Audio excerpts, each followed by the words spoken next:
I was hoping that we'd be able to wrap everything up in a really nice bow at the end of today. But for me, there is so much that's going to come out of this. I'm looking forward to writing. I'm looking forward to re-listening to things. I'm looking forward to seeing Sally's graphic design.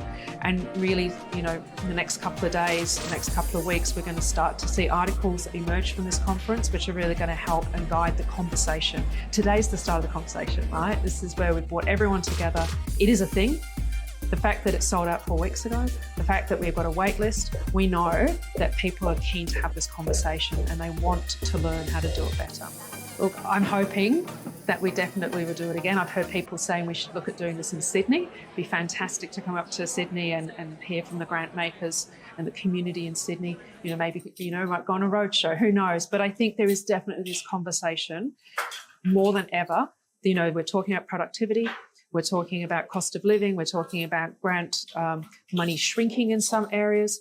You know, we know that the need is going up. So we need to make sure that we're investing well, and that grant dollar is making a difference. So I think this has been a real call to action about how do we make this a simpler process?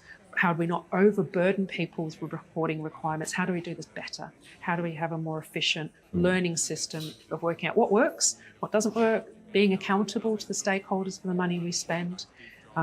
So all of that is coming together now. I feel as though we had these fantastic speakers and panelists and implementation hosts. People were so generous with their skills and experience. The community of evaluators and grant managers gave a lot. And they really did follow that advice. I feel as though people would have taken away really practical steps. I saw a lot of handouts and people writing on things and people looking at reports and giving feedback on them. There was a lot of practical hands-on. We really tried to avoid death by slides. You know, it was a very practical session. What I loved was there was a lot of networking today, because a lot of these people work in silos. They work within a larger organisation that they might be with. They might have a grant team, but there might be one person who's really driving the evaluation or learning around granting.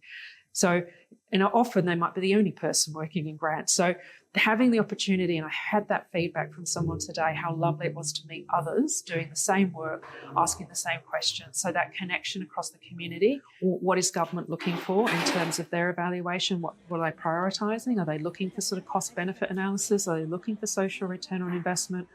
We also heard from First Nations people today about the importance of data sovereignty and the fact that their world models are different to ours, but no less important, no less rigorous. So it is about bringing together all these different knowledges and methods and mental models. Evaluation is still a fairly young profession in a way. We've only really been around for 30, 40 years. So we are still, as a profession, learning to come up with standards. So here we are trying to come up with standards, but now we're coming up with standards within the grant making sector. So it's a whole new world. It's an exciting world.